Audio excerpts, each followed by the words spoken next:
Hola, ¿qué hay? Buenas tardes. Bienvenidos nuevamente a otro Martes del Emprendedor del Instituto de Emprendimiento Avanzado. Como sabéis, todos los martes, desde marzo del 2020, hacemos una charla, conferencia, clase, que lo que intenta es ayudar a los emprendedores a perder un poco el miedo, Enrique, a ser emprendedores y también a enseñar emprendimientos y proyectos que estén interesantes. Doy la bienvenida a todos los que nos escuchan, por supuesto, hoy muchísimos, por cierto, no sé qué tienes, pero hay mucha gente hoy. Ya, yo sé lo que tienes, luego lo veremos. Bienvenidos a todos y especialmente a los alumnos de St. Colby University, nuestra universidad en Florida, en Estados Unidos, a la gente de Colombia, nuestra sede del Instituto de Emprendimiento Avanzado en Colombia, las sedes del Instituto de Emprendimiento Avanzado en Zaragoza, en Barcelona y en Málaga, que también nos siguen, los alumnos del Centro de Emprendimiento de la Universidad Francisco de Vitoria, que, como saben todos los que nos escuchan de vez en cuando, aunque hay muchos nuevos hoy, por tu intención,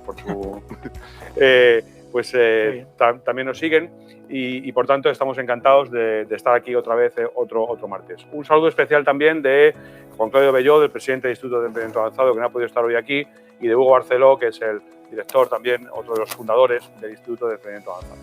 Bien, como decía, hoy tenemos un martes realmente especial, distinto al que hacemos habitualmente, primero por la cantidad de gente que tenemos. Nos siguen centenares de personas en toda España, como digo, en Colombia y en Estados Unidos, seguro que en más sitios, y por tanto pido disculpas si hay algún país que se me olvida, pero en España, especialmente en Colombia y en Estados Unidos, que son nuestras sedes, como decía.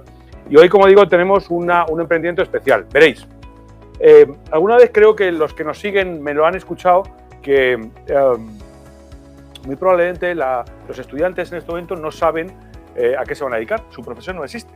Y esta es Enrique tiene una profesión que hace 15, 20 años probablemente no existía. Probablemente ni siquiera sabíamos que podía existir, en realidad. Y fijaros, 15 o 20 años después, pues resulta que hay profesiones nuevas y hay posibilidades nuevas y hay modelos de negocio nuevos. Y a eso nos vamos a dedicar hoy. Enrique Serrano es ingeniero informático, es hacker ético, ahora explicará él especialmente lo que es hacker ético, y es especialista en ciberseguridad. Por tanto, consideramos que es un momento muy interesante, pues por todo lo que estamos viendo, guerras informáticas, guerras entre ordenadores, asaltos, problemas en la ciberseguridad muy importantes. Las empresas se tienen que proteger de eso y, por tanto, esa profesión de proteger a las empresas, a las corporaciones, a los particulares, de los peligros que tiene Internet, los peligros que a veces no se ven, somos quizá muy... Seguro que luego entramos un poco en esas materias, nos fiamos mucho de Internet, no somos capaces de ver cuáles son los peligros que Internet tiene, que son muchos. Bueno, pues a eso vamos a dedicar esta tarde con Enrique Serrano. Enrique, muchas gracias por estar con nosotros. Un placer. Es un placer estar contigo y es un placer descubrir pues, una nueva profesión como esta, que se dedica a eso, a la ciberseguridad. Así que cuéntanos, siempre que entrevistamos, lo que primero hacemos es cuéntanos qué es, se me ha olvidado decir que eres ingeniero informático, el fundador de una empresa que se llama HardRocks, que ahora nos explicará lo que es y por tanto lo primero que hacemos es que nos expliques cuál es tu emprendimiento, vale, y para qué y qué hace en la vida tu emprendimiento, qué aporta a la vida. Fenomenal. Oye, pues muchísimas gracias por la invitación, es un placer estar aquí en el Instituto de Emprendimiento Avanzado y a todos los que estéis con nosotros, que ya por redes sociales nos han ido escribiendo, hecho alguna pregunta y tal. Oye, es un placer y encantado de compartir mi experiencia en el ámbito del emprendimiento y en concreto qué se puede hacer también con la ciberseguridad. A nivel de emprendimiento, yo ahora tengo una empresa que se llama HackRocks, como hackear mola, ¿no? HackRocks. Piedras. También, efectivamente. Y esta necesidad, o de HackRocks, surge de la necesidad de que haya hackers en la sociedad. Esto suena un poco extraño, de hecho cuando se lo digo a algunos posibles inversores o a clientes se quedan un poco parados. Y bueno, de hecho en YouTube hay una charla de una TEDx Talk donde hablo de esto hace ya 4 o 5 años, porque yo detecté una necesidad en el ámbito de que cómo se puede ser un experto en ciberseguridad o un hacker para proteger a los demás si antes no has hackeado tú. Claro, difícilmente. Claro, ¿cómo te vas a proteger de un ataque que no sabes por dónde te va a venir? O sea, Enrique, que tú eras un hacker de... Bueno, yo diferencio entre hackers y ciberdelincuentes. Bien. Eso quiero que lo expliques, que me ha parecido muy interesante cuando me lo contabas antes, claro, la diferencia entre hacker y ciberdelincuente. Eso es. En la Real Academia de la Lengua Española se denominaba hacker como a un pirata informático y nada más. Pero desde hace unos años esta acepción ha cambiado y ahora también es como alguien experto en una materia, o sea, digamos una acepción positiva. Y a mí es lo que me gusta transmitir porque al final tú vas a un puesto, o sea, a una empresa y piden hackers. O sea, hay bancos y multinacionales que dicen, buscamos hackers que nos protejan de los ciberdelincuentes. Es decir, expertos en ciberseguridad. Expertos en ciberseguridad. Pero claro, ahí va la pregunta y el origen de HackRocks. ¿Cómo llegas a ser hacker si antes no has hackeado en tu casa alguna cosilla o has experimentado? Yo empecé así. Entonces, esto es lo que hemos hecho. Un campo de entrenamiento donde tú puedes hackear de manera legal y, muy importante, de manera práctica. Podemos tener una página web que simula un banco o una central nuclear virtual para que tú vayas viendo los agujeros y las puertas traseras o errores de configuración a ver si llegas a colarte en un sistema. ¿Qué ocurre? Luego, después de esto, una empresa te llamará y dirá, pruébalo con mi empresa, obviamente con autorización, y te contrato de penetration tester, que se dice, o test de intrusión, o auditor, consultor. O sea, dentro de la ciberseguridad, que luego lo comentaremos, hay muchos trabajos diferentes. La gente tiene en mente lo que yo cuando tenía 14 y 15 añitos cuando empecé, que estaba como en la cueva con la capucha y la camiseta negra, pero hay mucho más. O sea, la ciberseguridad es verdad que está el hacker típico con la capucha, pero tenemos consultores, respuesta a incidentes, análisis forense. O sea, es un mundo como el físico, pero en el mundo virtual. De hecho, por ejemplo, la parte de forense a mí me parece muy interesante. Igual que hay que recuperar o hay que analizar un posible asesinato, un cadáver, si han hackeado una empresa, y tenemos una empresa que podría ser ese cadáver virtual, cómo han entrado, cómo han robado los datos, cómo han hecho que esto se rompa, cómo han hecho que una central nuclear quizá explote. O sea, todo este tipo de cosas que del mundo real, pasarlo al mundo virtual, y eso es lo que hemos hecho, una plataforma de entrenamiento. Venga, creo que tienes una presentación de HackRocks que yo creo puede ser muy interesante, que nos va ayudando un poco a todos a entender esta nueva profesión y esta nueva posibilidad de negocio, esta nueva posibilidad de en realidad de servicio a la sociedad, porque estamos en un mundo donde esto también hay que hacerlo, ¿no? Claro, de hecho, bueno, tenía en concreto, hay mucha gente que nos estáis viendo desde España y es que España estamos de moda a nivel europeo, tanto para lo bueno como para lo malo. Empiezo por lo bueno. Hemos sido, si no me equivoco, 3 veces campeones. Hay competiciones de hacking a nivel internacional que en HackRocks usamos nuestro software para este tipo de competiciones también, para jugarlas. Entonces, tenemos mucho talento, pero además nos sacan mucho. O sea, somos un país que en general nos gusta la tecnología. Por ejemplo, a nivel de fabricantes de coches, muchas empresas alemanas vienen a España a probar el coche, la innovación, a ver qué tal. Primero el sector español y luego ya lo expanden. Somos una cultura que nos gusta probar la tecnología, experimentar. Eso conlleva que usamos mucha tecnología, estamos muy conectados, por lo tanto, el campo de ataque de un ciberdelincuente es más grande.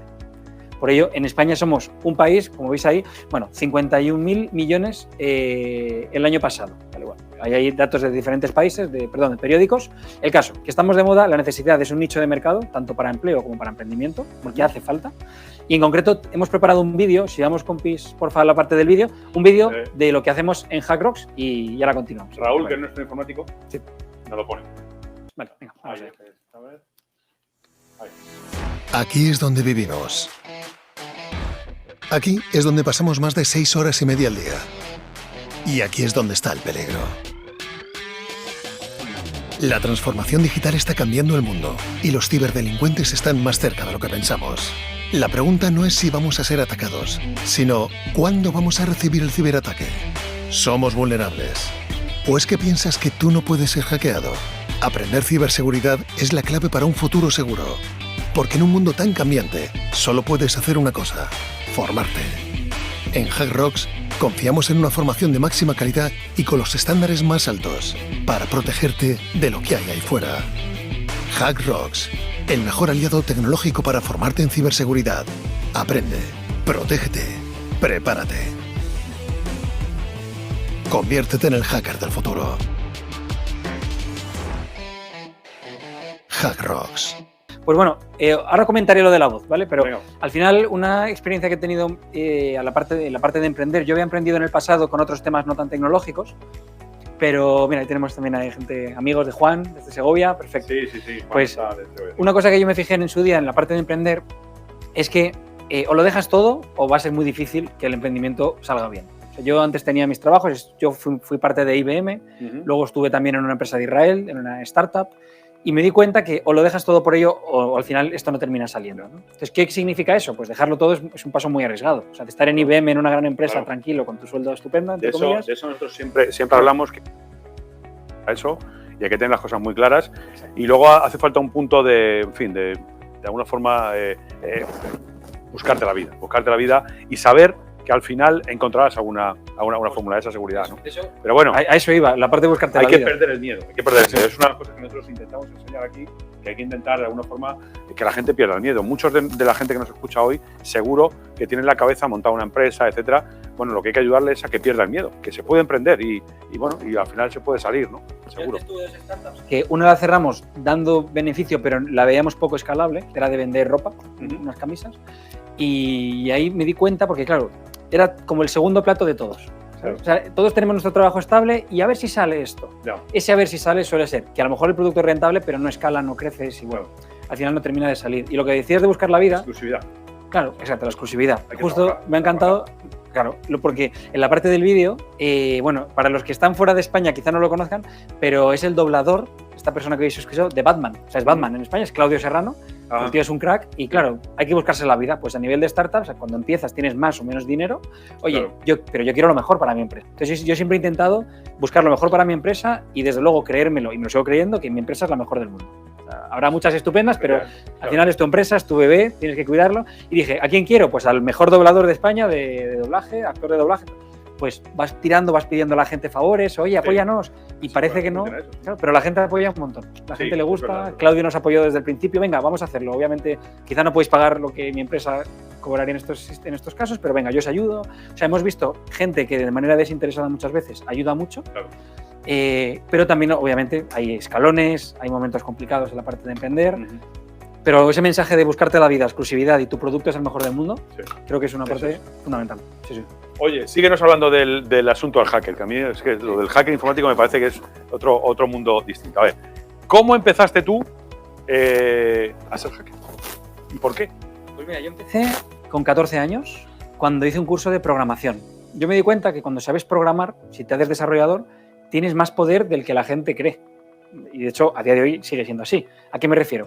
El programador que haga la aplicación de un gran banco, si tiene mala idea, puede abrir un agujero para robar X dinero o puede abrir un agujero para robar contraseñas y a lo mejor no se entera la propia empresa para la que programa. Entonces me di cuenta que los programadores tienen mucho poder y que esto, oye, puede ser bueno o malo, no digo, porque al final se hacen imprescindibles, tienen sueldos estupendos muchas veces, pero claro, dije, si yo puedo, por ejemplo, hacer un programa que se conecte a un ordenador de un amigo mío, ¿quién me impide ver por su cámara web? O sea, empecé a hacerme preguntas de quién ha decidido que Internet tiene estas vallas. Y si el campo es muy grande, ¿cómo es posible limitarlo tanto? Y me di cuenta que había agujeros en esas vallas. Y entonces empecé a hacer pruebas con mis amiguetes. Oye, pues te estoy viendo por la cámara. Oye, si ejecutas esto de aquí, fíjate, puedo controlar tu ordenador de manera remota. Entonces, de manera altruista, empecé a jugar en un mundillo de hackers, rompí muchos ordenadores, mi madre no entendía nada y dice, oye, ¿qué estás haciendo, hijo mío? Porque claro, tú cuando eres... ¿Pero rompías ordenadores? ¿Por qué? Claro, tú eres un chaval, vas a internet... Software. Sí, a software, sí, pero me refiero, llegas a internet y dices, troyano para manejar de manera remota un ordenador. Primer enlace, te lo descargas, lo ejecutas y te has hackeado a ti mismo, obviamente. Porque no es tan fácil, obviamente, encontrar un programa así. Pues me hackeé a mí mismo 20 veces, intentaba mover el ratón de una persona y se me movía el mío solo sin hacer nada. O sea, que tienes que estar formateando el ordenador constantemente. Entonces, al final hay que romper, hay que probar, hay que jugar. Y eso es lo que en Hackrox es lo que queremos, que eso lo hagas en un entorno controlado, no en tu ordenador o no hackeando a alguien que luego vas a la cárcel.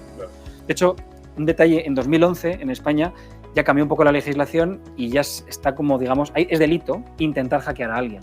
Antes de 2009-2011 había un poco vacío legal ahí. Es que era muy nuevo, es que se va regulando. Oye, y el mito este de los hackers que en las películas hemos visto con la capucha que tú decías antes, ¿eso sigue existiendo o eso ya es un mito? A ver, todos vais así tan modernos. Yo tengo mi camiseta bien negra. Vestidos. No, yo tengo mis camisetas de Star Wars negras, las tengo, tengo que confesarlo. ¿Por qué hay que ir de negro y con capucha para ser un hacker? Claro, no, obviamente no es la manera. De hecho, me parece un error que la gente asocie la ciberseguridad a eso, porque pierdes mucho mercado y te cierras por un prototipo, ¿no? Claro. No, pues totalmente no. Hay un puesto que efectivamente es el de ethical hacker o, por ejemplo, experto en temas de test de intrusión o ese tipo de cosas, que sí que es más, oye, todo el día con la consolita ahí, ¿no? Como que no hace falta ducharte ni levantarte de la silla porque tu trabajo es estar todo el día en una pantalla. Eso existe, ¿vale? Y se paga muy bien, por cierto. Pero también es verdad que cuando abres el abanico y te das cuenta que hay otros campos, como lo que comentaba, respuesta a incidentes, forense, hay otros mundos que no tanta gente sabe, hay mucha especialización, que con poquito que sepas de un tema ya puedes encontrar trabajos muy buenos, oportunidades de negocio muy buenas. O sea, creo que hay que quitar ese prototipo ya rápido, pero es verdad que sigue existiendo y que yo de vez en cuando me pongo la capucha y la camiseta negra, porque me sigue gustando la parte técnica, ¿no? Pero bueno, hay muchas opciones. De hecho, si vamos al siguiente slide, porfa, Raúl. Raúl. Ese es bueno, está aquí, este de aquí. Mira, si vemos ahí la parte de mundo hacker, ¿sí? Yo cuando empecé con 14 añitos, éramos un grupo de jóvenes que estábamos en una oficina que no se usaba mucho ahí, aquí en Madrid, un poco escondida por ahí. Y no tiene mito. Si no tiene gracia. Claro, tiene que parecer hacker. Claro. Pues nos reuníamos cada viernes de 7 de la tarde a 10 de la noche. Mis amigos se iban a tomar algo y yo decía, no, tengo lío, yo voy a las 10. Y bueno, luego había... ¿Y no contabas dónde ibas? Al principio, al principio no mucho, algo luego ya de- obviamente se ya, van enterando. ya.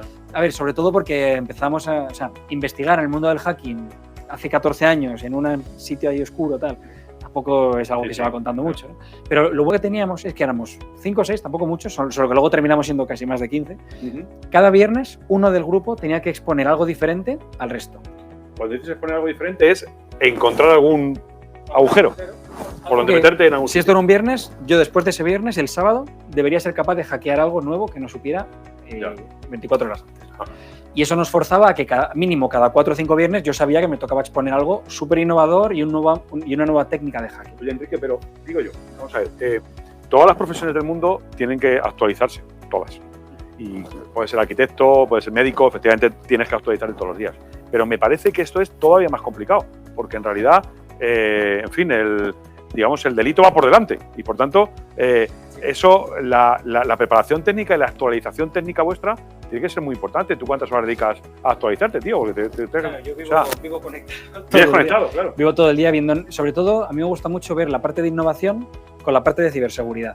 ¿Vale? De hecho, Raúl, porfa, vete a la antepenúltimo slide. Hemos puesto varios temas hoy para tener ahí un poquito para que podáis ver. La parte que viene es un montón de puntitos. Ahí está, el de oportunidades. ¿Vale? Vamos a ir luego saltando ahí. Sí.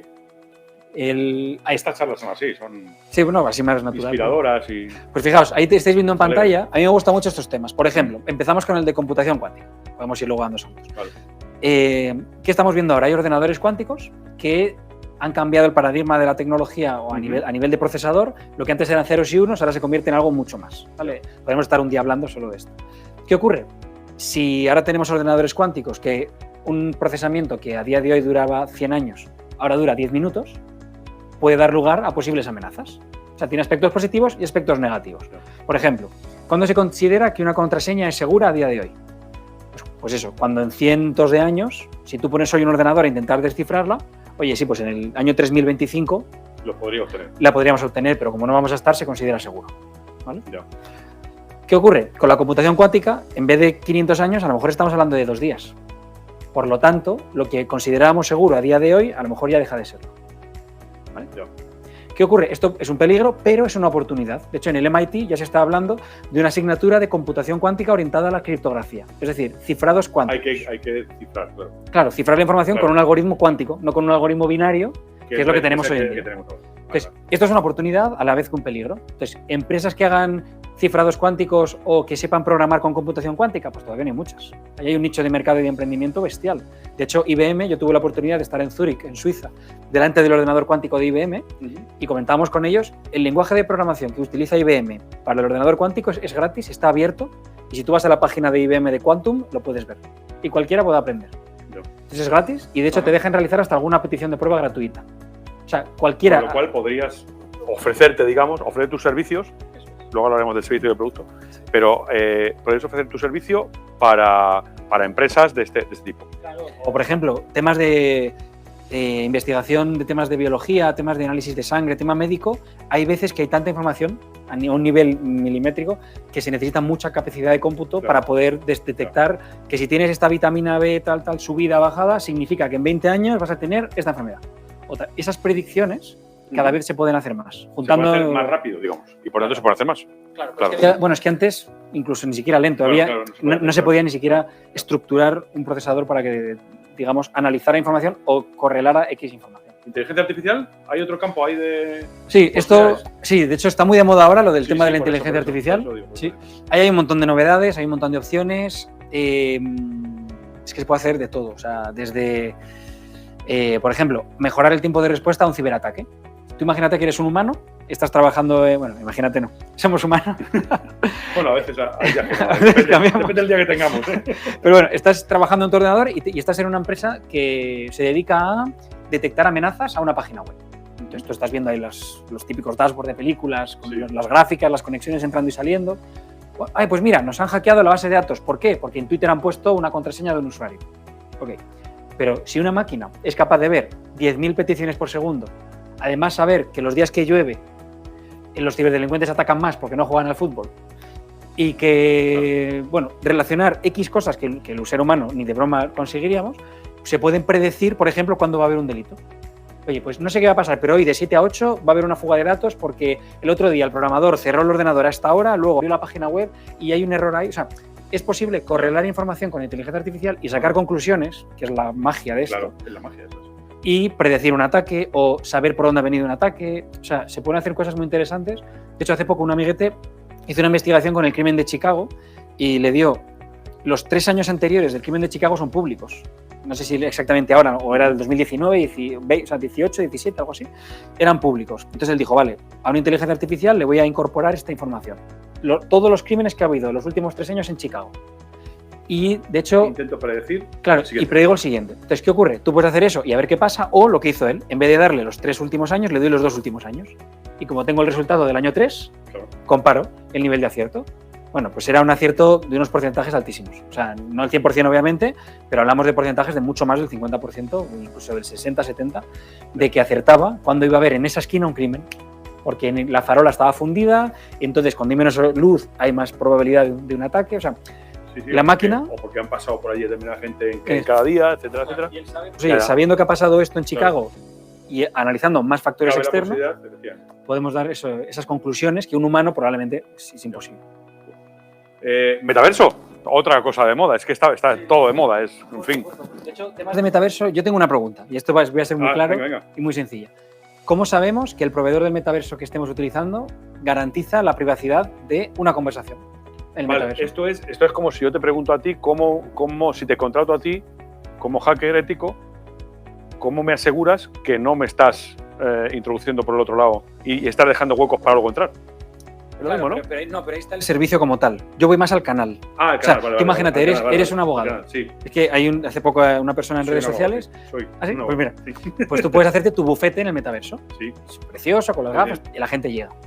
Entonces, el canal de comunicación realmente es la plataforma. O sea, claro, tú vas a hablar conversaciones privadas y súper confidenciales con un cliente en el metaverso y confías en que ese metaverso no las esté grabando, no las esté compartiendo con alguien o con la parte contraria. O sea, el canal de comunicación ahí, por ejemplo, pienso que es un factor súper importante y que no se comenta mucho, de que no se grabe esa conversación, de que la información se transmita cifrada de punto a punto, que nadie pueda descifrarla. O sea, creo que todavía hay muchos retos que no están muy claros. Pero espera. Sí. A ver, ten en cuenta que seguro que los que nos siguen son mucho más expertos, pero bueno, hay gente que no somos tan expertos, claro, México, desafortunadamente en México, sí, desde París, madre mía. Quería preguntarte, quiero decir, eso que has dicho es aplicable a cualquier instrumento que estamos, por ejemplo esto, es fácil que alguien pudiera entrar o que la gente, los dueños de ClickMeeting, que es nuestra aplicación para este tipo de cosas, pudieran estar viendo perfectamente. Claro, con lo cual es casi lo mismo que el metaverso en realidad. Sí, pero cuando hablamos de WhatsApp, por ejemplo, la aplicación, si tú tienes una llamada en WhatsApp, no sé si estás fijado qué pone arriba. Te pone como un pop-up, un disclaimer, que pone esta conversación está siendo cifrada de punto a punto. Es verdad. Entonces, ¿será verdad o no? Puede que no. Claro, o sea, eso, que no puede. No. Claro, pero ya hay un foco en eso, las empresas están vendiendo que la privacidad es un aspecto muy importante. Vemos Telegram o Signal, o WhatsApp, ¿qué es mejor? Y ahí la gente suele valorar la privacidad. Entonces, por ejemplo, o aplicaciones open source, que está el código publicado, en teoría lo puedes ver y analizar el código y usas esa aplicación, no tiene más. Hay aplicaciones de mensajería que está el código publicado, ¿no? Entonces, me refiero, hay mucho foco en qué aplicación es más segura, qué correo es más seguro, qué espían o no los gobiernos. Y de repente en el metaverso como que se ha olvidado un poco, pero es lo mismo. Vale. Sí. Te preguntaré luego sobre eso, que nos des cuatro ideas de cómo nos tenemos que mover con privacidad, que es importante. realidad virtual y aumentada, por seguir esta que tienes. Bueno, pues no, aquí es lo mismo. Hablamos de innovación en cualquier ámbito que tenemos aquí. ¿no? Eso es. Al final es una oportunidad de negocio. Claro. Cada innovación que veamos va a tener acompañada la ciberseguridad. Entonces hablamos de realidad aumentada, pues temas de menores o temas de... Hay una realidad aumentada que es un juguetito que un menor está jugando aquí.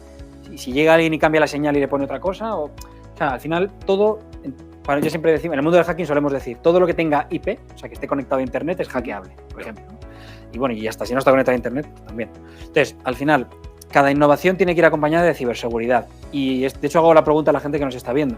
Cuando tú haces una aplicación, cuando tú programas o tienes tu startup, ¿qué haces primero? ¿Que sea viable y llegar a fin de mes o gastarte X mil dólares en un firewall? Claro. O en un antivirus. Bueno, ya lo protegeré. Primero que funcione.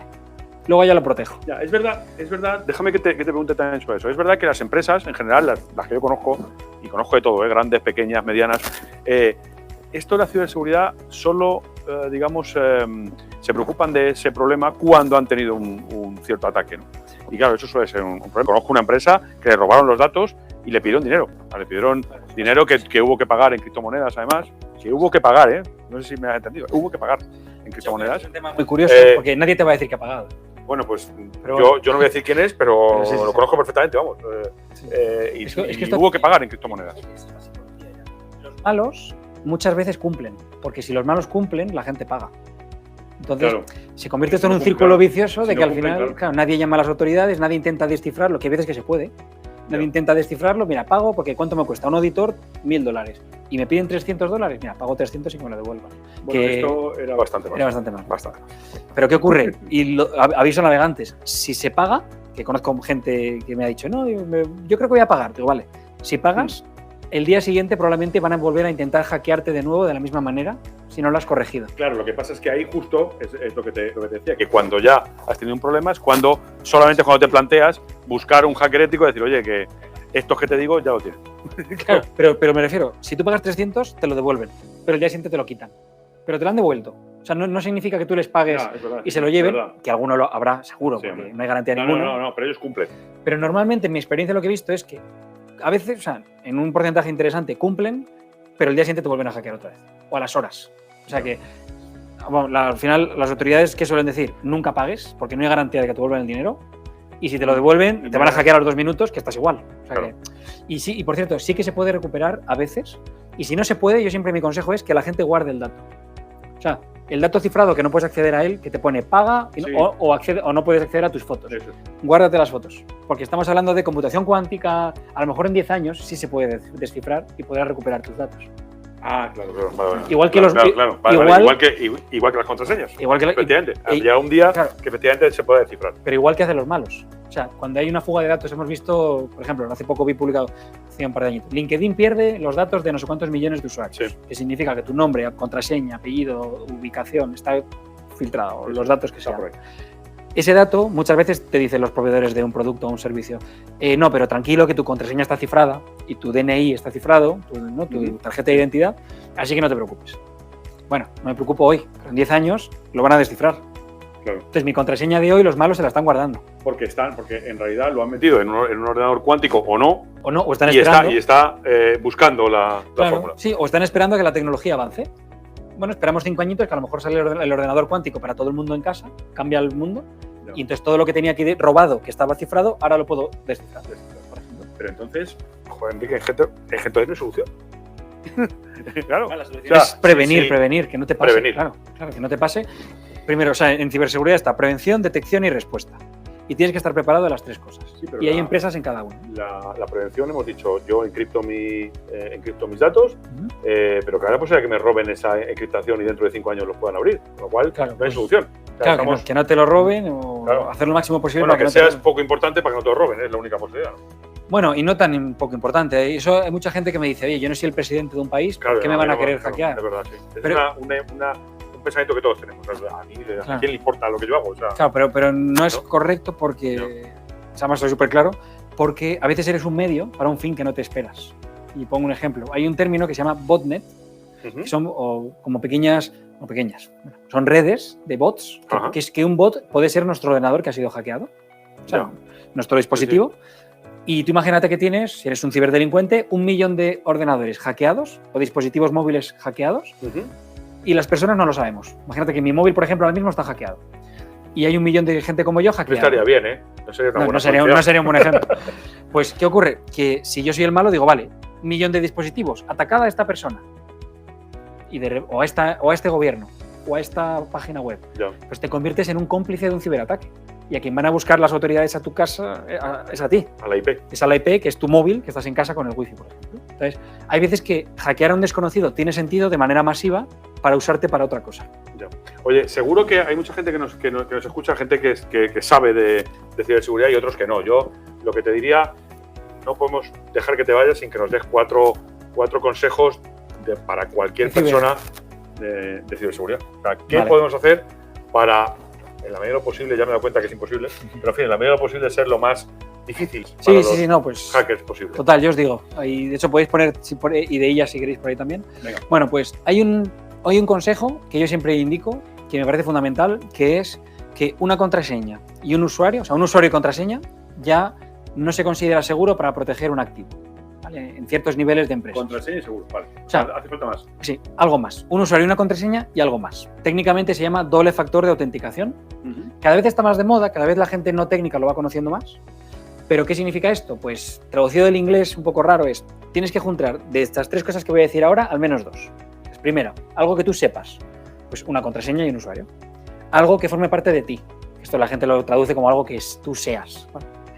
El iris, la huella, el reconocimiento facial. ¿Vale? Y lo tercero, algo que tú tengas físicamente ahora mismo contigo. Puede ser un generador de códigos o el móvil. También, que hay aplicaciones que te generan códigos en el móvil o que te llega un mensaje de texto. Ya, vale. Entonces, si tú al menos controlas 2 de esas 3, oye, y si tienes las 3, maravilloso, digamos que ya se puede considerar que estás un poquito más seguro de lo mínimamente necesario. Entonces, por ejemplo, si vamos a Instagram, vamos a la sección de ajustes y ahí se puede configurar que cuando tú inicies sesión en un nuevo dispositivo te llega un mensaje de texto. Por ejemplo. Con lo cual, solo me puede llegar a mí, con lo cual, en principio, estás seguro. Entonces, si damos por hecho que nos van a hackear el usuario y contraseña, porque no depende de nosotros. Imagínate que lo que he dicho, hackeen en LinkedIn 1 millón de usuarios. Pues se van a meter en tu cuenta. Cuando vayan a entrar, van a ver que no tienen tu móvil. Entonces, con lo cual no pueden. Ya no pueden entrar. ¿Vale?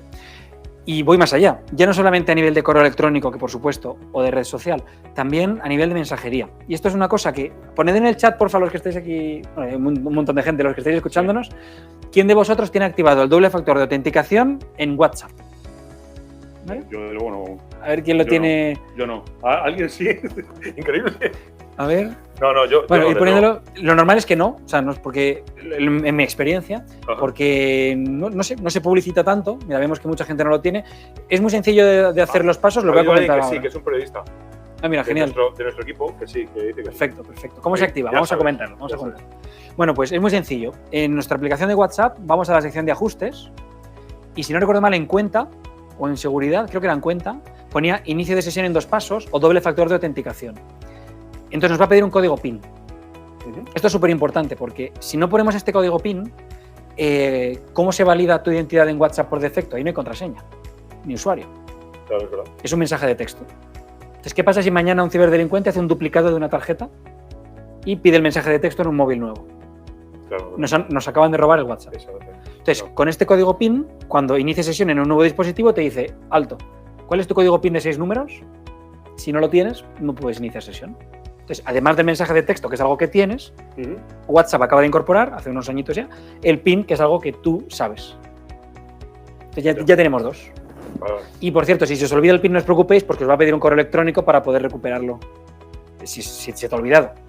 Entonces dices, oye, no me acuerdo del código PIN, envíame un email para recuperarlo. Lo que pasa es que, teóricamente, si nos ponemos a darle una vuelta a esto, sé por dónde vas. Alguien podría haber hackeado y, por tanto, tener acceso a mi cuenta de correo electrónico, con lo cual tampoco estoy seguro. Claro, pero bueno, ahí tendrían acceso a restaurar el PIN, pero no al SIM, no a la tarjeta de texto. No a la tarjeta de texto. Entonces no perderíamos la cuenta directamente. Tendrían que tener una tarjeta SIM y habernos hackeado el correo para recuperar el PIN. Ya. Por eso digo, si combinas 2, ya se va complicando. Pero a lo que voy, no me vale, mira, en cuenta, dice la gente, no me vale activar un doble factor de autenticación para iniciar sesión en Gmail y luego decir que tu cuenta de recuperación es un correo que no lo tiene. Porque el malo, ¿a por Claro. cuál va a ir? El malo va a ir a por el otro, Claro, al de claro. restauración. Y esto lo digo porque tengo una... Mira, justo ayer ayudé a una chica en México, una influencer mexicana, y hace un poquito aquí en España también, que le habían hackeado el correo electrónico, porque tenía el correo asociado a todas sus cuentas de redes sociales, y desde ahí empezaron a dar a restaurar contraseña a todas las redes sociales. Claro. En alguna tenía doble factor, en alguna no. Y en las que no pudo. En las que no. En las que no, entró. Perdido. Y ahora tienes Por que eso. iniciar el servicio de recuperación con cada red social, que son empresas privadas que tienen sus peticiones, que es normalmente muy largo. Ya. Tienes que verificar que eres tú el que pide la restauración. A veces te piden una foto, un selfie, sujeta a un número así, como si estuvieras en la cárcel. Bueno, es un drama y Ya. llegar a esa situación es terrible. Por eso, doble factor de autenticación siempre. Y otro consejito, de decidir seguridad versus comodidad. Seguridad versus comodidad. ¿Vale? Joder, Si eso, tú- eso es fácil decirlo, Pero es luego, fácil hacerlo, claro, claro, al final, porque al final, cuando claro. tú vas al banco, claro. tienes que poner código PIN, tarjeta, el otro código del código del Sí, código. y luego te llega, no sé qué. Es muy incómodo, pero es más seguro.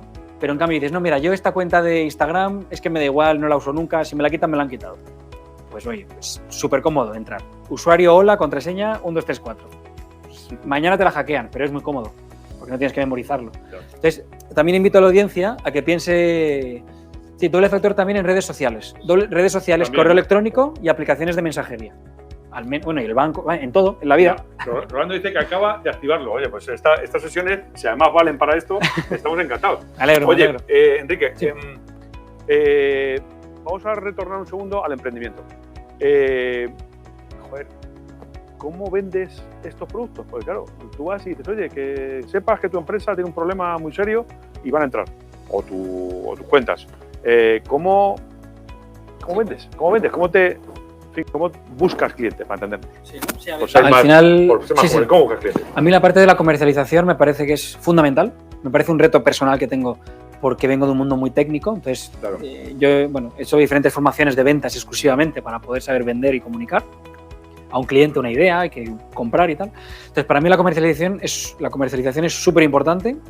Me parece un hándicap en muchos perfiles técnicos, como decía. Claro. ¿Y cómo lo haces? Pues bueno, yo a veces, cuando empecé a vender hace años en IBM incluso, cometía el error de describir mi producto o describir mi empresa, en vez de preguntar al cliente cuál es su necesidad y cómo puedo ayudarle. O sea, al final, yo tengo aquí HackRocks, me podría tener una sesión de aquí de 1 hora mostrándote, mira Lo qué que bonito, haces, la sí, funcionalidad, claro. que algunos clientes saben hilarlo con su necesidad, pero lo normal es que no porque no tengan la capacidad, sino porque al final, cuando tú vas al cine, vas a disfrutar y ves una película, estupendo, y te vas, ¿no? Sí. Y no, o sea, no Sí, todo sí, el sí. mundo da la vuelta para Claro, luego claro. a ver cómo lo ubico yo esto en mi vida. Claro. Entonces, yo me di cuenta que a la hora de vender, sobre todo en tecnología, es muy importante hacer muchas preguntas al cliente para detectar su necesidad y contarle casos Que ni siquiera él sabe, probablemente. que ni siquiera sabe probablemente, No. y ahí va sacando use cases, ¿no? Pues estos casos de Sí. uso traducido al español. Ajá. Y oye, pues mira, por ejemplo, el HackRock, que es entrenamiento en ciberseguridad. Pues hasta ahora no han entrenado, ¿por qué tienen que entrenar ahora? Entonces tienes que hacerle unas preguntas de, ¿te han atacado alguna vez? Lo que decías tú antes. Oye, Ujú. la última vez que te atacaron, ¿cómo fue? Ay, pues fíjate, fue hace 2 meses, pero lo resolvimos en un par de semanas. Oye, pues, ¿y si entrenas y lo resuelves en 2 días? ¿Cuánto hubiera implicado para tu negocio eso? Ya. Ah, pues perdimos Sí, al claro. día $10.000. Ah, Claro. pues fíjate. Y oye, pues mi producto vale, me lo invento, 6. Pues de los 12 días estás ganando dinero. Te voy a preguntar sobre el precio de los productos. Vale, te lo Claro. no pasa nada.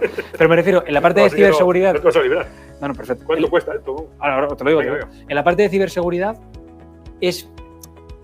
no es fácil, pero hay un nicho, o un punto muy crítico que es, si tú me compras a mí y pagas 10, te estás ahorrando perder 50 cuando seas atacado. Por lo tanto, ganas 40. Bien, y ese es como hay que vender. Para mí ese es un mensaje que me suele funcionar porque es real. O sea, oye, ¿cuánto pierdes por ejemplo, en temas de banca? Yo he trabajado con ciberseguridad en bancos muy importantes aquí en España y yo le hacía esa pregunta. ¿Cuánto pierdes al mes?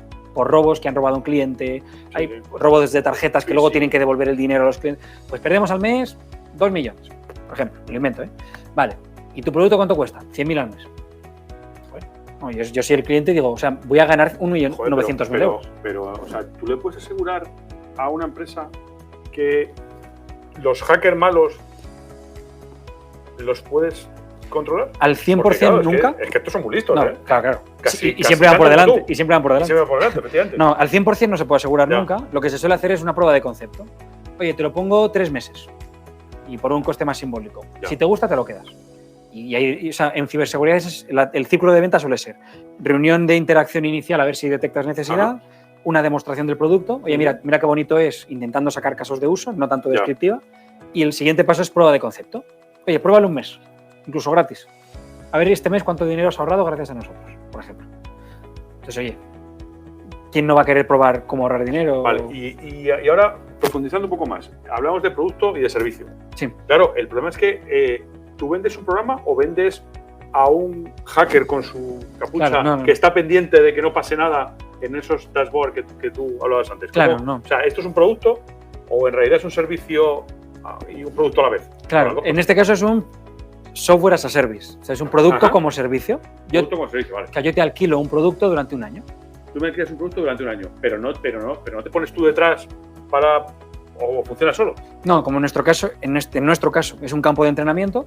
Yo te digo, oye, este es el campo de entrenamiento, aquí tienes los balones, como si fuera un campo de baloncesto, ahora tú juegas. Entonces, en mi caso es que los equipos técnicos de las empresas, o por ejemplo, estamos trabajando con gobiernos en Latinoamérica y también en otras partes del mundo, que entrenan con nosotros lo que ocurriría si mañana hay una ciberguerra. Entonces yo pongo un campo de entrenamiento que puede ser simular un país, o una central nuclear, o un aeropuerto.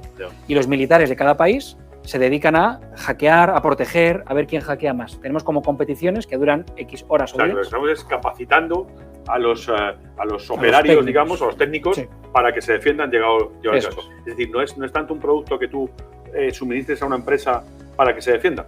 No es un antivirus. Son dos cosas, digamos. Claro, no es un antivirus, ni un firewall, ni nada. Por eso. No es un firewall, ni es un poco tío detrás buscando... Eso, es eso, un campo de entrenamiento donde simular. Entonces trabajamos con universidades. Porque, por ejemplo, tú en la universidad entrenas o aprendes bases de datos, cómo gestionar una base de datos, pero no se suele dar cómo protegerla. O tú aprendes a programar en Python, que está muy de moda, pero no se suele enseñar cómo hacer para que no te hackeen el programa que has hecho. Entonces es programación segura.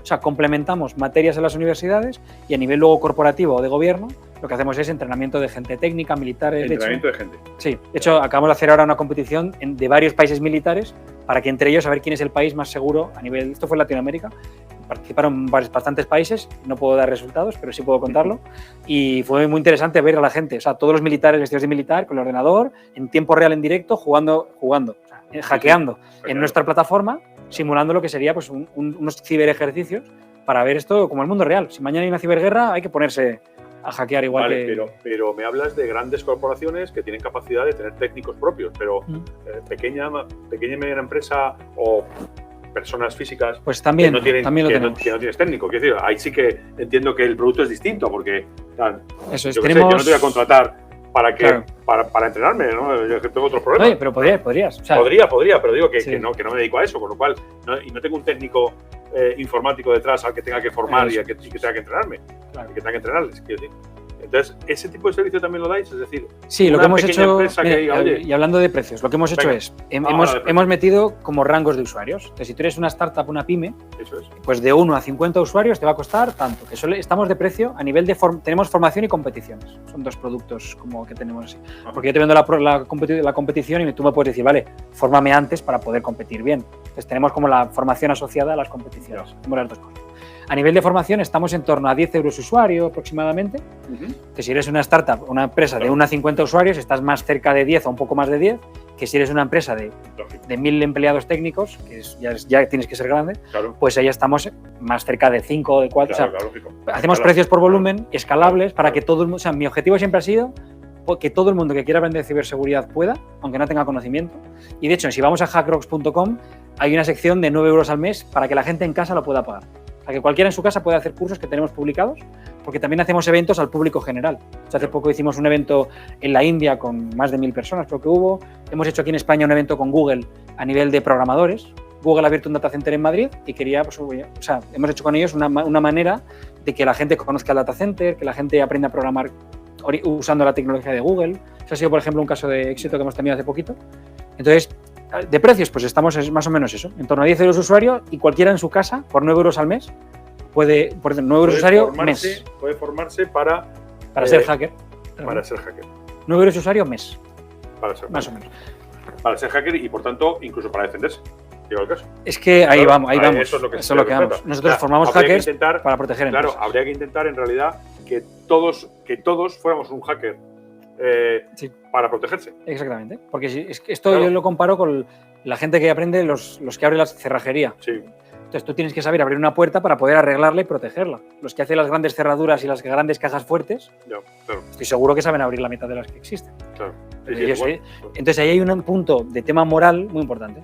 Cuando tú empiezas a tener ya años de experiencia, 3, 5 añitos de experiencia, a lo mejor a veces he conocido gente, y a mí me ha pasado personalmente, que llega gente y te pone el caramelo del lado oscuro en la mesa.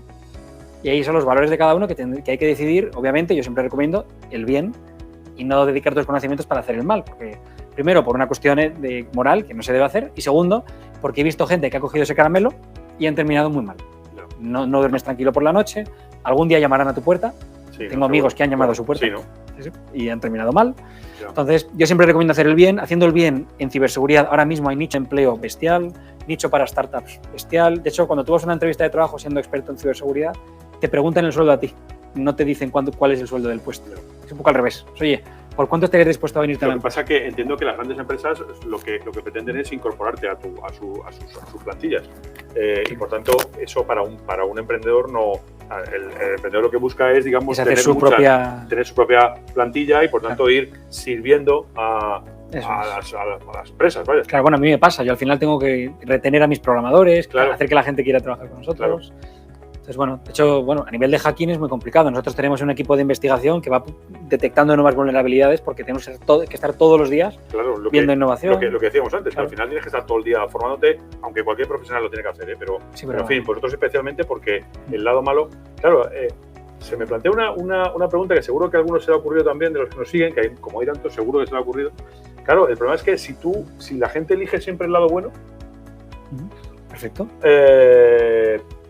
deja de haber Trabajo, de ciberseguridad, deja de haber trabajo, ¿verdad? Claro, pero bueno, al final policías siempre hay, ¿no? Ya, Yo creo. No, lamentablemente hay gente que se dedica a hacer el mal y bueno, hay que al final estar protegidos, hay que saber proteger. Los negocios yo creo que de protección, ya no solo de ciberseguridad, sino de seguridad física, creo que en general suelen tener éxito y a nivel de emprendimiento y en ciberseguridad ahora mismo creo que hay un momento de oportunidad enorme.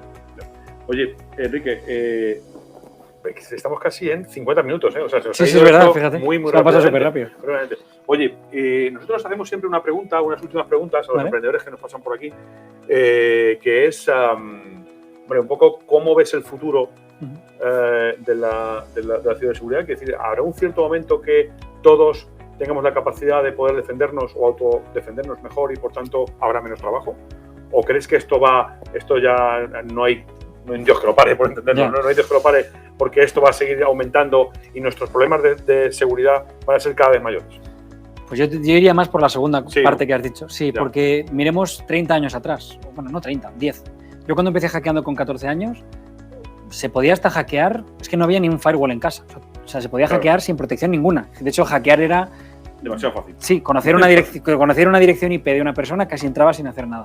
Entonces, creo que ha habido un cambio tecnológico en los últimos 30, 40 años bestial y que solo acaba de empezar. Porque ya estamos viendo inteligencia artificial, computación cuántica. Hace poco estuve en una charla súper interesante de una persona del CSIC, que me da rabia no recordar el nombre, de uno de los grandes expertos en temas de computación cuántica y de cifrados y tal, de criptografía, perdón. Y sí, de criptografía.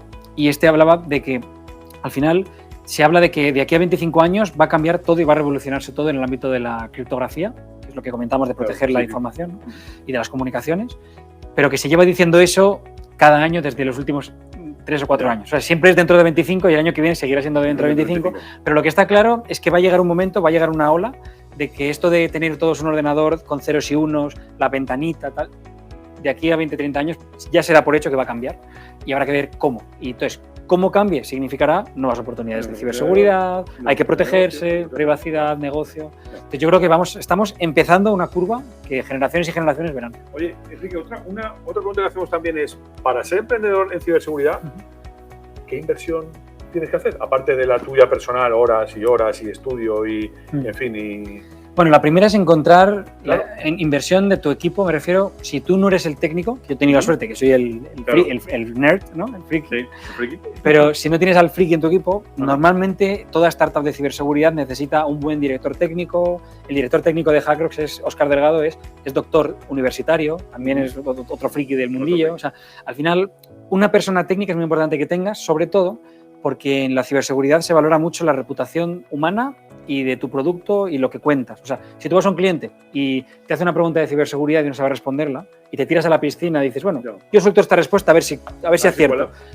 Como una vez no aciertes, pierdes tu reputación de por vida. Entonces, es un mundo más pequeño del que parece, la gente de los expertos en ciberseguridad, todos nos solemos conocer. Entonces, primero, reputación y coger un buen activo de CTO o de la parte técnica, tener una persona que sepa de verdad.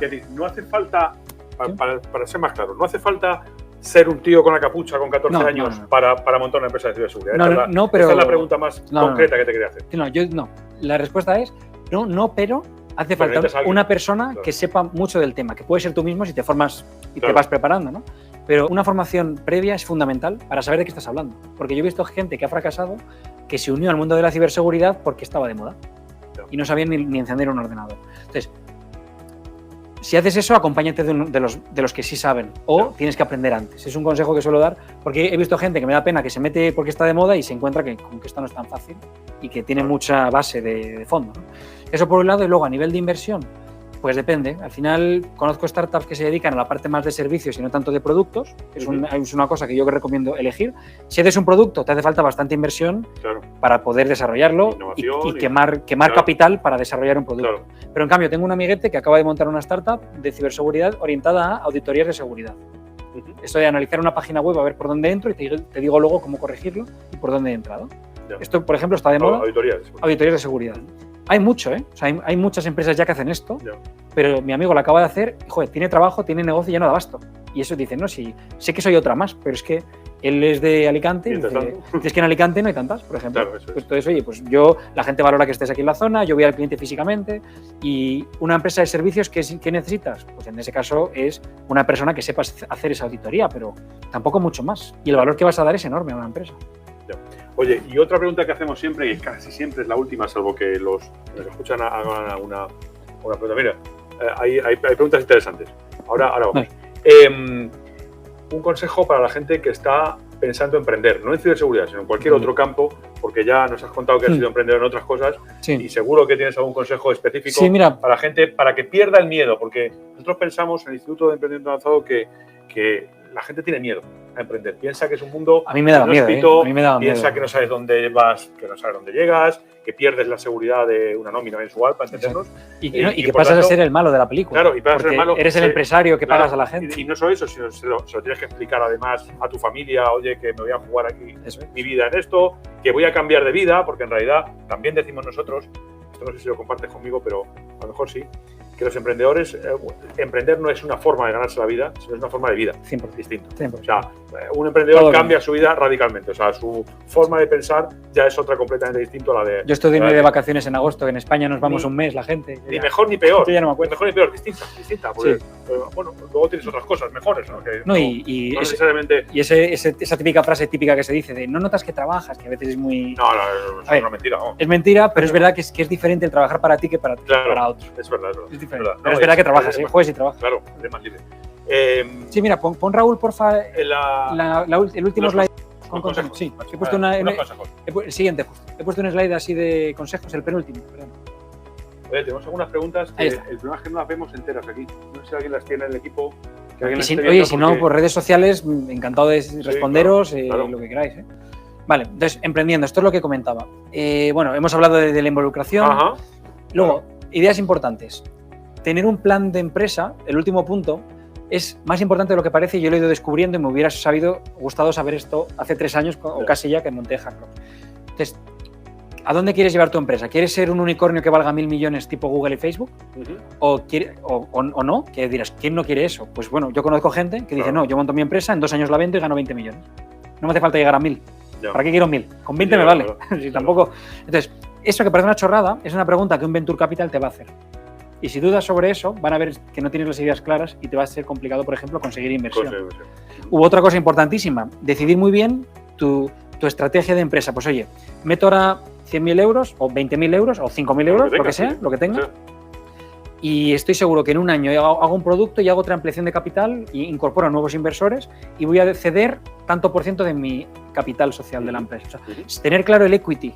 El equity que quieres mantener. El equity que quieres mantener, el que te quieres quedar, cuánto repartes, a quién se lo repartes. Oye, ¿es bueno que el director técnico tenga equity? Pues probablemente también. porque eso le involucras más, le retienes más también, porque no es que lo tengas, es que es su producto ya, es su empresa también. Entonces, decidir muy bien a quién quieres involucrar, a quién quieres repartir. Si te pasas de repartir, que ojo, que no digo esto para que la gente reparta, de hecho a veces es al contrario. Si el fundador se pasa de repartir, puedes tener problemas para conseguir dinero, porque consideran que no estás suficientemente motivado o que no tienes suficientemente porcentaje de la empresa para darte dinero. Entonces, hay que tener no es todo repartir y qué bonito es todo, a veces es peor eso y haces que tu empresa no crezca. Entonces, este plan de empresa es súper importante y a mí, por ejemplo, no me lo habían comentado y siempre lo comento. Sí, nosotros hace muy poco hemos creado digamos, la última parte de nuestra función, digamos, nosotros formamos, mentorizamos y ahora invertimos. ¿Vale? Y hemos hecho el último, efectivamente una de las preguntas que los inversores hacen aquí, habitualmente en esta misma sala, donde se reúnen para buscar dinero, los emprendedores y startups. Una de las preguntas que hacen todo el mundo es, oye, ¿tú qué? Claro, ¿cuánto es tuyo de esto? ¿Qué plan de vida tienes aquí? O sea, ¿esto de qué va? ¿Hasta cuándo vas? ¿Por qué has invertido? O sea, ¿por qué has hecho 7 emprendimientos? ¿Este es uno más o este es el tuyo de verdad y has dado tumbos en 7 y ya este es de verdad? ¿O es que lo vas a soltar dentro de 3 años o 2 años y me voy? O sea, justo. Y luego, y de hecho, he subrayado ahí la parte también de la comercialización, que es otra pregunta que suelen hacer los inversores, porque a veces es más importante cuál es tu plan para vender algo que ese algo. Sí, puedes tener el mejor. Yo he visto productos de los mejores del mundo. De hecho, es justo esta mañana he recibido un email de un amiguete que el pobre ha cerrado la empresa y lo he visto, me ha dado un escalofrío, que ha tenido que cerrar la empresa y era un producto bestial y no lo ha conseguido comercializar suficientemente. Nosotros en nuestros programas también hacemos mucha incidencia en vender. O sea, seguro que tu producto va a cambiar el mundo. Estamos convencidos. Todos lo pensamos. Tu producto es el mejor del mundo, que hay que pensarlo. Y seguro que lo es, además. Pero, hijo, o lo vendes o deja de ser o no cambias el mundo. Si lo quieres cambiar, tienes que vender. Por tanto, tienes que aprender a vender. Y efectivamente, en los temas técnicos, además, es muy complicado. La gente técnica no sabe vender. No le cuesta vender y le cuesta comunicar. Y por tanto, hay que formarse en eso. Formación transversal, no informática, que ya sabemos que tienes. Sí. ¿Tú has echado falta o crees que es bueno para un emprendedor? Pues mira, yo en la universidad vi clases de economía y de contabilidad que me vinieron mejor de lo que nunca me imaginé. O sea, para una empresa, ¿qué hay que saber? Temas de contabilidad, fiscalidad y ventas. Temas no técnicos que se me ocurren ahora rápido así, que yo he notado que menos mal humanos, financiación, presentaciones, comunicación. Bueno, claro, todo eso, logística, obviamente, sí. Hay un montón de cosas. Claro. Pero bueno, así aspectos genéricos que yo he detectado que digo, tenía que haber sabido más, aunque ya sabía en la uni, pero más. Claro. Yo detecté que en contabilidad, fiscalidad y, ya hemos comentado, y ventas. Si te falta una de esas tres, porque al final si no sabes hablar en público, venderás menos, pero seguro que algo vendes. Sí. Pero si no sabes vender nada o no eres capaz de vender a una persona el producto, tienes un problema. Oye, no sé si hay preguntas, creo que sí hay algunas. ¿Qué tengo que hacer para que mi empresa sea cibersegura? Pues mira, doy 4 datos así interesantes que creo que, tener en cuenta, proteger al menos, o tener en cuenta a la hora de hacer un plan de protección, datos, protección de datos, a nivel técnico, no solamente de privacidad, o GDPR, estas cosas, GDPR, sino datos, protección de infraestructuras, ¿vale? Si usas cloud computing, que accesos, tal, aplicaciones, es decir, si tú desarrollas una aplicación que esté protegido tu producto, que no te lo hackeen porque puedes quebrar por ese motivo. Y luego, por último, tema de gestión de personas. Y no me refiero a que estén informados ellos, que también, sino quién tiene acceso a esta base de datos. Roles. ¿Todo el mundo accede a todos los datos de clientes? Sí, no. Si eso no lo gestionas bien, puedes tener problemas con temas de normativas y regulación internacional. Entonces, personas, aplicaciones, infraestructuras y datos. Esos 4 puntitos yo recomiendo que en todos los niveles de empresa tienes que saber dónde hay riesgo en cada una de ellas y cómo protegerlo. Y ya, si quieres gastarte un poquito más, no de dinero, sino de esfuerzo, configurar por encima una capa con una especie de... Hay una terminología que se llama SIEM, S-I-E-M, que es algo así como un cerebro que detecte de cada una de las 4 patas cuando van pasando cosas para decir, ojo, alerta, o tener como un dashboard donde tengas todas las cositas conectadas. Que hay dashboards gratuitos que cuando vas creciendo luego ya te empiezan a pagar, a cobrar, pero a nivel de startup se puede tener estas cosas. Ya las empresas grandes y buenas, hace ya 5 años más o menos, se han dado cuenta que no solo los grandes bancos tienen estas cosas, sino que cualquier pyme debería poder acceder a esta. Sin propósito de saltarnos, hay una que creo que viene al hilo de esto, que es dice, la implantación de un kit de ciberseguridad. Sí, de hecho, ahora mismo con el kit digital que ha sacado aquí en España el gobierno y tal, hay varias empresas que te ofrecen por poco dinero un kit de ciberseguridad que te incluye pues un firewall, protección de red, gestión de usuarios, con 4 cositas que, oye, fenomenal. Estupendo. Oye, tenemos a un asistente físico hoy, aparte de los cientos que tenemos, pero habiendo venido aquí, lo lógico es que te dejemos hablar. Diego, pregunta. Sí, mi padre, tengo una pregunta. El tema de cripto, porque parte de la gente de esto es que no hay regulación del gobierno ni nada en cripto, es más de como un vendedor quiere algo, un comprador quiere algo y bueno, ha habido estafas como lo de FTX y tal. Me pregunto, la seguridad de cybersecurity en este sentido, ¿cómo en plan puede prevenir algo y no quitarle la gracia de que no esté regulada por un gobierno o algo así? Como... Sí. No, el mundo de las criptomonedas es un mundo totalmente súper interesante y que hay mucho que contar. Ya se intenta regular en algunos países, ya empieza, ¿no?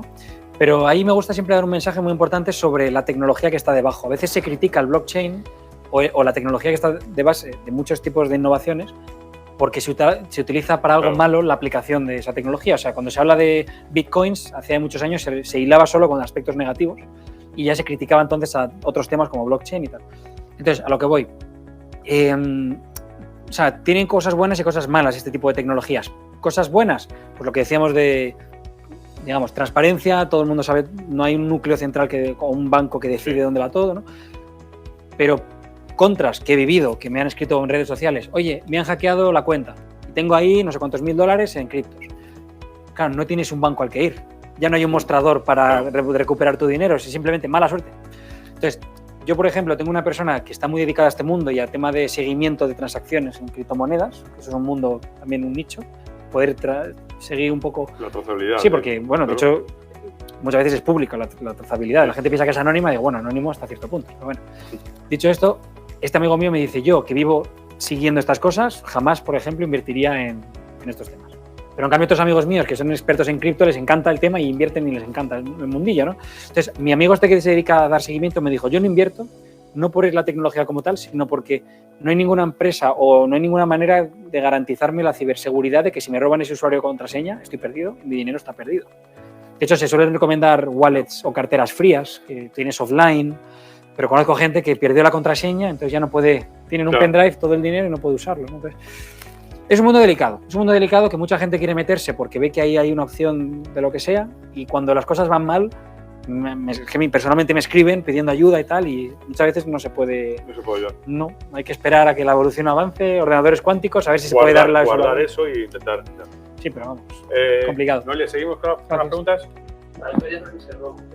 La serie de robots. Sí, Mr. Robot, comenta lo de la serie Mr. Robot, está muy chula. Lo único, hay varias cosas que no me gustan. Bueno, lo que aparece en las pantallas es interesante. De hecho, en Internet puedes replicar lo que hacía las pantallas en el mundo real. O sea que, si no recuerdo mal, creo que todo lo que estaba puesto ahí es real y puedes hackear como él hace en la serie, que eso está muy bien. Pero lo que no me gustaba es que no todos los que estamos en este mundo, yo no, consumimos drogas. Claro. Porque al final la imagen del experto en ciber, como Mr. Robot, al final está ahí la parte como de los... Eso por ejemplo, hay que crear novela, eso me gustó menos, pero bueno. Nos preguntan otro de los participantes, aparte evidentemente de muy buena ponencia, muchísimas gracias por el detalle de la información, le ha encantado la ponencia, es espectacular, gracias.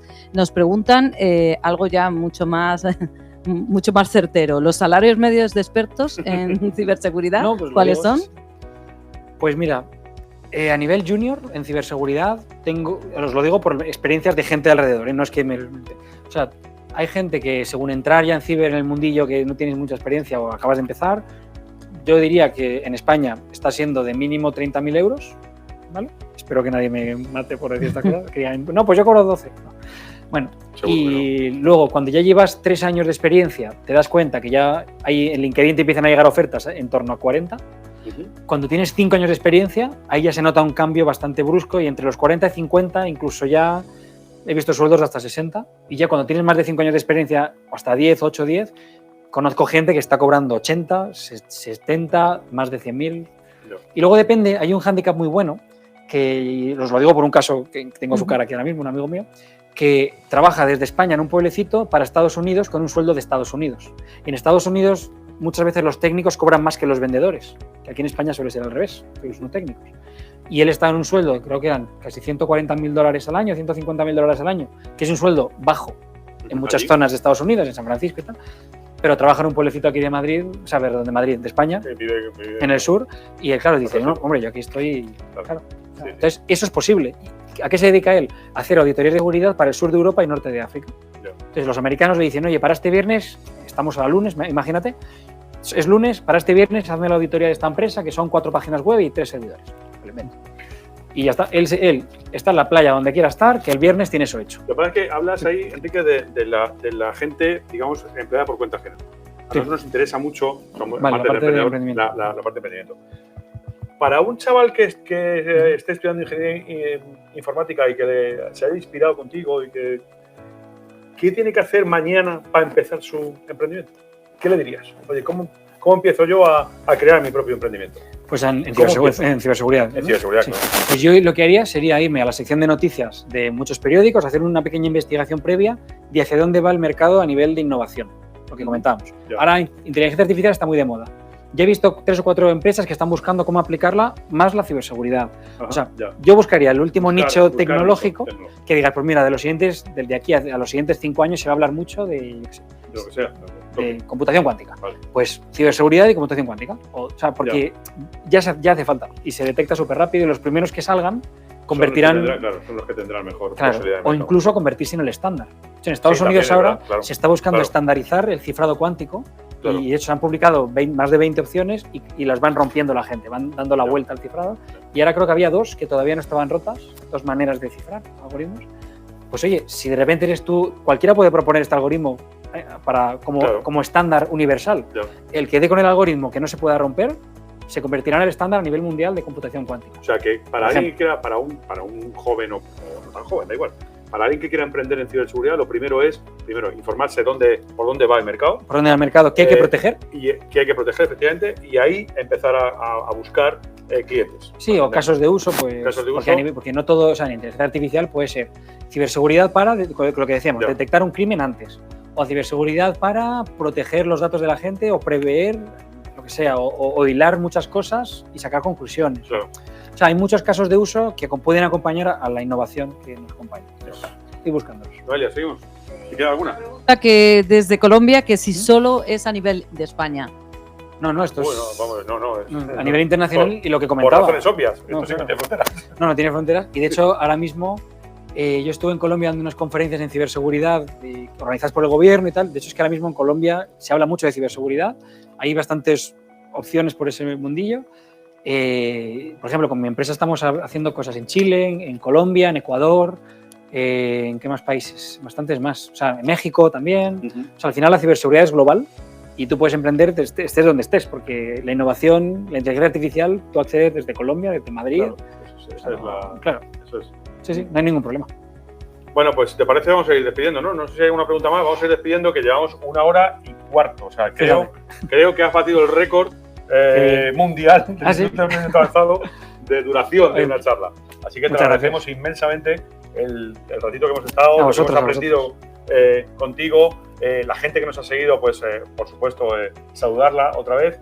Y nada, seguimos aquí, seguimos trabajando, seguimos pensando que el emprendimiento en ciberseguridad es un nicho de mercado, que existen muchas posibilidades y que hay que emprender y buscar posibilidades. Claro que sí. Así que muchísimas gracias a todos los que nos han escuchado y bueno, y el martes que viene pues tendremos más. Probablemente el martes que viene, lo voy a anunciar, con tu permiso. Claro que no. El martes que viene vamos a intervenir, vamos a cambiar la hora y entonces en la hora tradicional es las 7:30, pero lo vamos a hacer el martes a las 12 de la mañana porque vamos a estar participando en el Tour del Talento de la Fundación Princesa Girona en Zaragoza y tenemos la oportunidad de hacer una conferencia sobre emprendimiento, nosotros solo sabemos de eso, desde el Pabellón Puente, que se inaugura el día anterior, el Pabellón Puente, con un ponente de lujo también, que es Carlos Ortiz, el fundador de Aloha Poke, que ahora además sigue siendo fundador de Aloha Poke, lógicamente, ya para siempre, pero sigue manteniendo participación en Aloha Poke, quería decir, pero ahora está en un mundo que tiene que ver con la robótica de última milla. Por lo tanto, vamos a presentar allí en el Pabellón Puente unos robots bueno, que hacen eso. Entonces, a la gente que nos sigue, el martes no cambiaremos en lugar de hacerlo a las 7:30, lo haremos a las 12 de la mañana en directo desde el Pabellón Puente en Zaragoza. Así que muchísimas gracias, Enrique. Un placer, macho. Un placer. Gracias a todos. Yo he aprendido mucho. Así que gracias. Estupendo.